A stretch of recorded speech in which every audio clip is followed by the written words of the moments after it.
I'm Tim Lohmar, St. Charles County Prosecuting Attorney. I've got a few people up here that I'd like to introduce as well. First, to my left, these are representatives of the O'Fallon Police Department Detective Bureau. These guys, and I'll talk more about this in a few minutes, they knocked it out of the park with this investigation from the very beginning. To my right, we got my trial team as well as my investigator. We're here today just to formally announce that just a few minutes ago, Pamela Hupp pled guilty to the charges of first-degree murder and armed criminal action, all of which arose out of the shooting death of Louis Gumpenberger. We had previously asked for the death penalty, and I'll explain more about that here in just a minute. And in exchange for her agreement to plead to the charges, we agreed to waive the death penalty, and she would receive a term of life in prison without the possibility of parole. This case obviously has had lots of attention for many years. This culminates a nearly 3-year effort to finally bring some justice and closure to the victim's family. They have been extremely patient throughout this process. Death penalty cases, just by their very nature, tend to drag on a lot longer than they should. This one was no different. This case, again, it illustrates the outstanding, I cannot emphasize enough the brilliance of the O'Fallon Detective Bureau. I'll tell you this, so you all know the facts, and I don't want to bore you with all of those details. I will highlight some of these, one of which was the initial 911 call, which I'm going to play for you here in just a minute. That came in about noon, just after noon on August 16th, and it was less than 2 hours that I got a call from Detective Grawich over here. And he said, we got a crime scene on our hands. And he sent me a copy of the 911 call. So these guys knew right away. Their instincts were right on, and they were on the scene immediately. They got some crucial evidence, crucial statements right out of the gate, which led them down a road. And I remember we were talking about this on a daily basis during this approximate 10-day period of time. It seemed like every day a new piece of evidence would just drop in our laps. And I don't mean to say that to diminish the efforts of everybody involved. It didn't just happen. It happened through the hard work and dedication. These guys were out there pounding every single lead, and that's how good investigations result. At this time, I want to play the 911 call for you because I think the public should hear this. When I heard this 2 hours after it was made, or recorded, I should say, it just didn't sound right to me, and I thought we had something unusual on our hands. So, Linda, go ahead, please. 911, what's your emergency?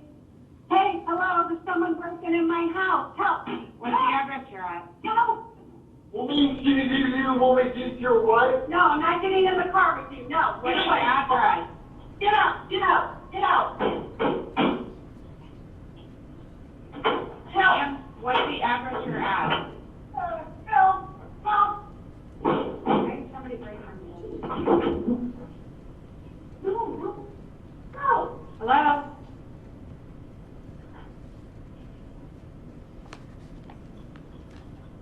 Help! Help! Ma'am, can you hear me? Help! What? We cut the recording off right there because in the next second, you could hear 5 gunshots ring out in succession. By her own admission to the officers who arrived at the scene just a few minutes after this, she discharged her weapon until she had, quote, no more bullets.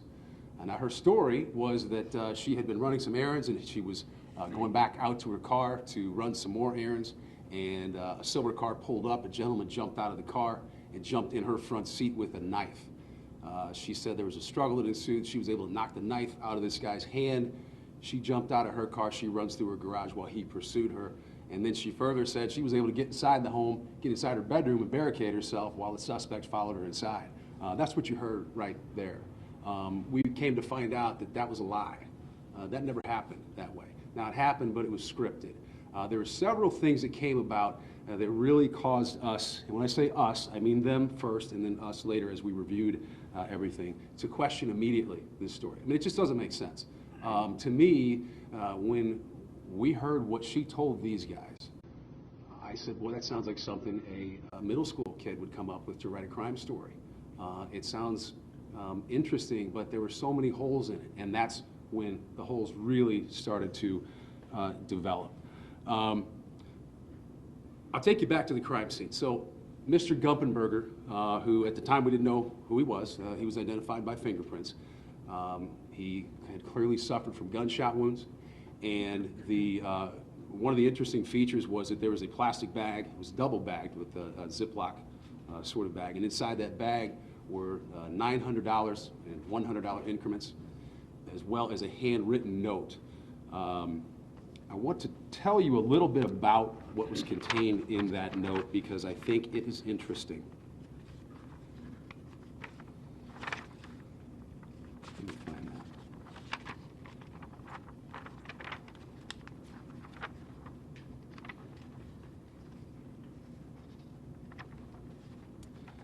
All right, again, this was a handwritten note on a yellow legal pad type of paper. It was written in cursive, and it appeared, I think to us initially, that it was not someone's authentic handwriting. But nonetheless, here are a list of things it said. There appeared to be a list of directions for a kidnapping and a murder. It said, throw away disposable phones, get Hupp in car and garage, take money to bank, get Russ's money. I'll come back to that in just a second. Should be 100 to 150,000. Take back the house and get rid of her. Make like Russ's wife. Make sure knife is sticking out of neck. Stash money at Mom Faria's home on 120 Sunglow. Put in woodpile left of driveway. Meet 3 days later at park. We'll get rest of $10,000. That was found in the plastic bag inside Mr. Gumpenberger's pocket. We'll get back to that in just a second. The other thing that was interesting was she mentioned that the suspect had brandished a knife and threatened her with the knife, and she explained that somehow she was able to knock that knife out of his hand through some sort of a struggle. Officers were able to recover the knife immediately, and it just so happened that it was tucked perfectly right between the seat and the console in her car. Eventually, fingerprint analysis was done, and the only fingerprints that were on that knife were Mr. Gumpenberger's fingerprints on the blade. Now, Hupp's vehicle had a distinctive oval sticker on the rear hatch, which will be an important thing we're going to get to here in just a second. Talk a little bit about Mr. Gumpenberger. He's really the reason we're here, and his family has been through a tremendous amount, not to mention the publicity that this case has received. They have been very patient with us throughout, and they've been cooperative and they're supportive of the plea bargain, which I'll get to in just a minute. A couple things about Mr. Gumpenberger. He was involved in a motor vehicle collision several years ago, approximately 14, I guess at this point it would have been 11 years before he was murdered. Because of that brain injury, he had significant cognitive and physical limitations. He didn't drive. He had a hard time walking. And he would walk sometimes limped or hunched over. And his mother described him that he operates at the level of a 12-year-old. She also said that he's extremely gullible, and people have been known to take advantage of him. How that segues into our case, I think, is important. So just a few days after the murder, a detective with the St. Charles County Police Department, who was not directly investigating this case, he was familiar with it, as were all the departments in the area. He contacted O'Fallon Detective Bureau and informed them of a 911 call that his bureau had received approximately a week prior. In this particular call, a female suspect reported that she had just been approached by a white female claiming to be affiliated with the Dateline television show. She said that a woman in an SUV drove up and offered to pay her $1,000 in cash to do a soundbite that was supposed to have appeared in a Dateline NBC show. This female individual witness, she eventually did get in the car, and they drove away. Now, I want to show you some video footage of this, and I'll explain what you're looking at. What you see right there, that is a car that's registered to a business that's owned by Pam and Mark Hupp. Mark is her husband. That's registered to their address. You'll see in one of the frames, her face is clearly visible. She is parked out front of the witness's home. What you don't see prior to this video starting was the conversation between the two of them, but I've just described the details of that conversation. So this is our witness, and I'll let the video speak for itself here for a moment.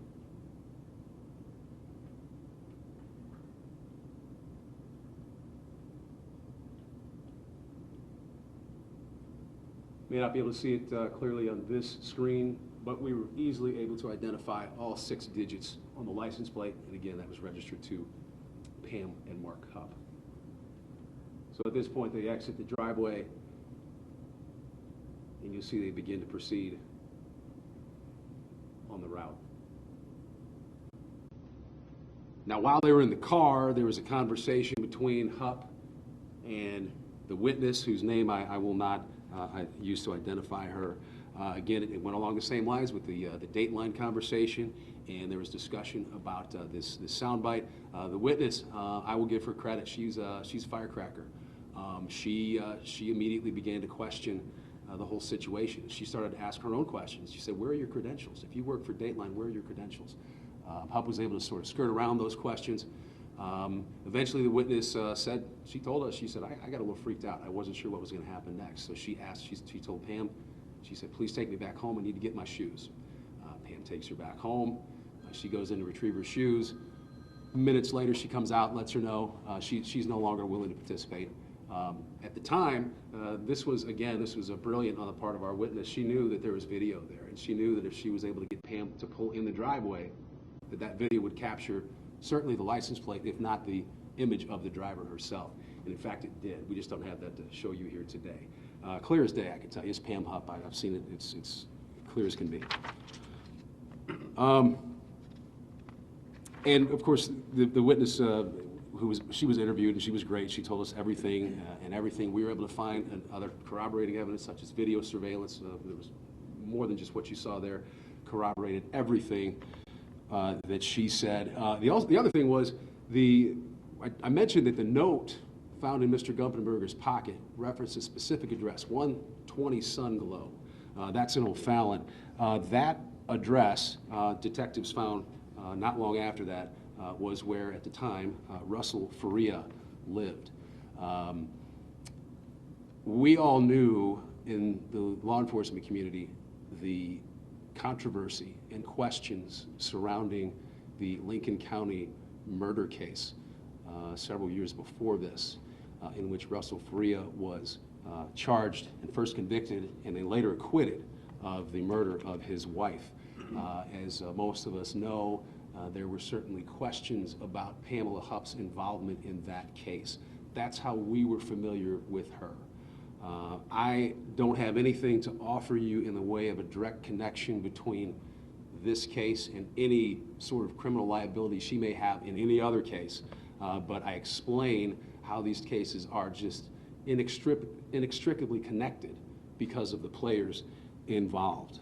So the video surveillance from a neighbor across the street from 120 Sunglow, which was Russell Faria's residence at the time, it showed Pam's vehicle, clearly identifiable. It had driven in front of that before, and I should say the same day that she eventually spoke with our other witness who got in the car. And it also showed that, sure enough, there was a wood pile on the left side of the driveway, which seems to match up with the note. I will tell you that Russell Faria was interviewed in this case, not as a suspect, but just as a potential witness who had information to offer. He indicated from the very beginning that he had nothing to do with this case, knew nothing about any of the evidence in this case whatsoever, and he was quickly eliminated as a suspect. The other thing that was, among many that were interesting, there were 2 things here I want to talk about. The money that was found in Mr. Gumpenberger's pocket in the plastic bag. The 9 $100 bills, they were all sequential in number as far as the serial numbers go. Our crime scene investigator, I don't think she's here today. Where is she? There she is, right there. Crime scene investigator for St. Charles County, Tiffany Fisher, was able to look through the crime scene photos, and she brought it to the Detective Bureau's attention that some of the other bills that were found in the bedside table at Pam's house matched up sequentially with those $100 bills that were found in Mr. Gumpenberger's pocket. Just one more thing to tie this all together. Another thing that was significant for us, so when she was traveling, the morning prior to the shooting, she told us where she went. She said that she traveled from her home in O'Fallon to St. Charles, and she had various errands to run, things like that. our detectives were able to use the advanced technology of Google waypoints to trace with almost precise particularity exactly where she was along the way in her route. One of the places that they were able to pin her phone, which presumably was with her in her car, was directly in front of the Cedarbrook Apartments, directly in front of the unit where Mr. Gumpenberger lived. The other thing that's significant about the Google waypoints is it showed, along with comparing timestamps on videos along the route between Gumpenberger's apartment and Hupp's home, it matched up nearly precisely with the timeline. The final significant thing I want to mention in terms of evidence, there was a search warrant that these guys executed on the Dollar Tree store in O'Fallon, and they were able to find the exact same knife, the exact same Ziploc bags, notepad, and pen that were found at the crime scene. Dollar Tree sold those exact items. There were several other just general household items, but what was really interesting is that when they compared that list of items that were sold and that were found at the crime scene, they were also able to look at photos of her home, her pantries, her closets. Several of these items, all of them that she purchased that day, were in her pantries or closets. So again, the evidence in this case, in my opinion, was overwhelming from day one. Really, about day three, we knew exactly what we had. Just a few more things that we had to get done. Finally, as you know, she was arrested on August 23rd. While she was being interviewed, she'd asked for some time to contact her attorney, I believe, to see if he or she could come down and sit in with the interview. So she was left unattended for a few moments in the interview room. We found out later through surveillance, or the video, I should say, that she had swiped a pen out of one of the notebooks that was left on the table. And later she asked to go to the restroom, and inside the ladies' restroom, she stabbed herself in the neck and in the arms, or I should say the wrists. To us, as we said in court today, that is a clear sign of consciousness of guilt. That's the basics of the evidence. One thing I want to touch on that I think is important. So we did ask for the death penalty in this case. Now, she's not going to get the death penalty. She's going to get life in prison without the possibility of parole. So she will never spend another day of her life outside of a prison cell. We don't ask for the death penalty unless we believe the person deserves it. As I stand here today, I tell you, I believe she deserves to be put to death. But I'll also tell you this, there's a lot of factors that go into that. First of all, and I think of significant importance, I should say, is that the victim's family is very supportive of us waiving the death penalty. Their preference was that she serve the rest of her life behind bars. The other thing is, from a practical standpoint, we understand that she likely would get the death penalty. That's really not a doubt of mine, but we also know that once the death penalty is imposed, there are years and years of appellate rights that attach to that. And these days, especially in the federal courts, they're looking for any reason they can to overturn a death penalty case and send it back. We wanted to spare the family from having to deal with years and years of the back and forth. We also were happy to get a sure thing, and that sure thing is the justice that she's going to be behind bars for the rest of her life. The last consideration, although no less significant than the others, is that had we proceeded with insisting on the death penalty, that would have forced a trial. That would have forced the county to spend $300,000 of taxpayers' money just for one trial, not to mention the years and years of taxpayer money that would be used to fund her appeal process. So in closing here, I'm very proud to stand up here with these men and women of the O'Fallon Police Department, as well as my team. Again, this murder investigations don't come together like this. This was unique, and it was something that could not have happened without the great work of these guys up here and so many others who were involved who unfortunately couldn't join us here today. So with that, I'll entertain questions. Though Betsy Faría's murder was in a different jurisdiction, had you hoped to make headway in that case, or were you able to even ask her about it? Ask who about it? Ask Pam Hupp about the murder of Betsy Faria. No. So the murder of Betsy Faria took place in Lincoln County. So that's up to the Lincoln County prosecutor, Mike Wood, how he wants to proceed on that, if at all. We were very careful in this case. We didn't want to convolute things more than they needed to be. We knew we had enough evidence to prove her guilt in this case beyond a reasonable doubt, and we were very conscientious of not bringing in any evidence about that case, at least in so much as we didn't have to, in order to explain some motive. But aside from that, we wanted to stay as far away from the Lincoln County case as we could. Do you think you might get any information from her now in the Betsy Faria case or in the questionable death of her mother? I doubt it. I doubt it. I don't think she has any interest in talking about any of these things. That was something that we had spoken about early on in the process. You know, she wants to tell us about this case or any other case she has information about. We'd certainly listen. She didn't take our offer.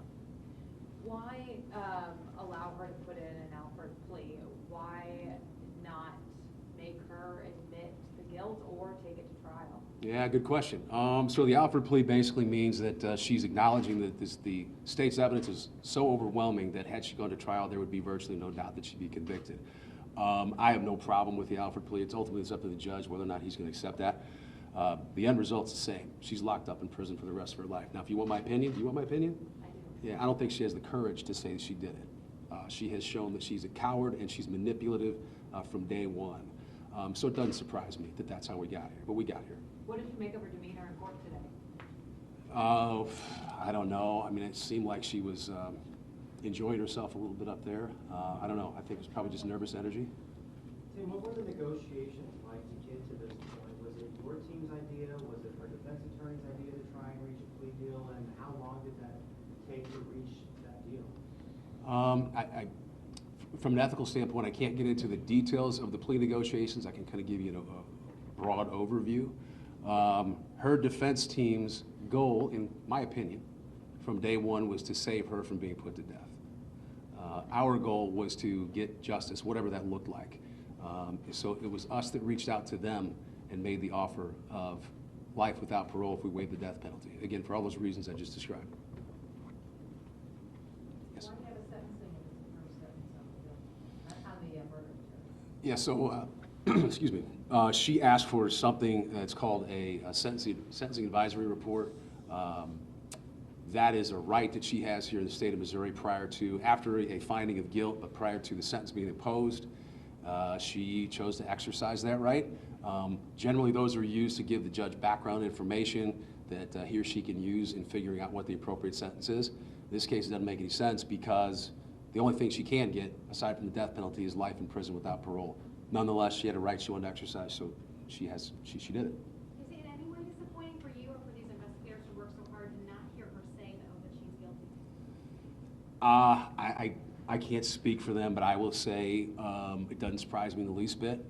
And my opinion from day one was that this was going to go all the way through jury trial, and we may never hear her accept any responsibility on this. What you heard today in court was as close as you're ever going to get, I think, to hearing her take any responsibility for what she did. So it doesn't bother me. She didn't have to say guilty, though, and she hesitated. What were you thinking in that moment? I was thinking this thing could blow up right now, and if so, we'll just set it for trial. We got no problem with that. Would this have been the last? I mean, this was it for her to take the plea or go to trial? This was it. Yeah, we'd had month-long discussions about this disposition, and you know, I don't diminish the efforts of the defense counsel in doing what they had to do. They got a difficult job.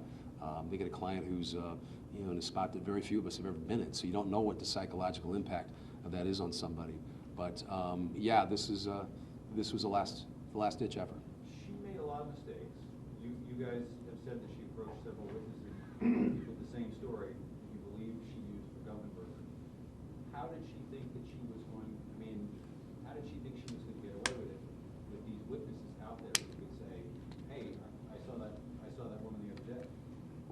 That's a good question. I don't know how she thought she was going to get away with it. When you look at the evidence that we have now, again, it's just overwhelming. As I mentioned earlier, it seems like such an elementary crime story, and you know, she was sloppy. She just was. Will she be just in general population inside the prison, or will there be any other? Special arrangements? arrangements? No, she'll be like everybody else up there. Because of the severity of her crime, she'll be held at a maximum security facility, but how exactly she's housed, that's up to the Board of Probation and Parole. Have you had conversations with investigators in other jurisdictions, St. Louis County, Lincoln County, about the deaths there? I have not spoken with investigators about those deaths. I have spoken to the respective prosecutors at the time that those occurred, just about to try to get their sense of what the evidence was, what the strengths, weaknesses of the evidence were. I had to do that because if we did proceed to trial and we did get a guilty verdict and then we proceeded to the sentencing phase, there were certain pieces of the Lincoln County case as well as the allegations in her mother's death that we could have used in the guilt phase. So I should say the punishment phase, excuse me. And so, had you done investigation in anticipation of that punishment phase of either death, either Betsy Maria's death or Pam's mother's death? Yeah, I mean, we did our homework, put it that way. Now what I can tell you, and one of the factors I should have also mentioned to you about when we were talking about whether we should waive the death penalty. All of us who are in the law enforcement community, as well as so many people who live around this area, really around the country, stuff's been covered nationally, we're familiar that her name was linked to now 3 separate deaths. That was sort of a motivator for us to say somebody who could be involved in something like that, they don't deserve to live anymore. But due to certain evidentiary rules, due to her rights to a fair trial, a significant portion of evidence in any other case was going to be excluded from our case. So the jury that was going to hear this case wouldn't, theoretically anyway, wouldn't know anything about those other 2 situations. Will there be victim impact statements or other witnesses testifying in sentencing? I don't believe so. As of this morning, the mother of our victim had chosen not to make a victim's impact statement. She could change her mind, I suppose, but I don't anticipate that, as well as anybody else. All right, no other questions? Hayes, you have to have one more, I'm sure. That's it? What are you gonna do now? Probably go to happy hour, I don't know. All right, thank you for coming, I appreciate it.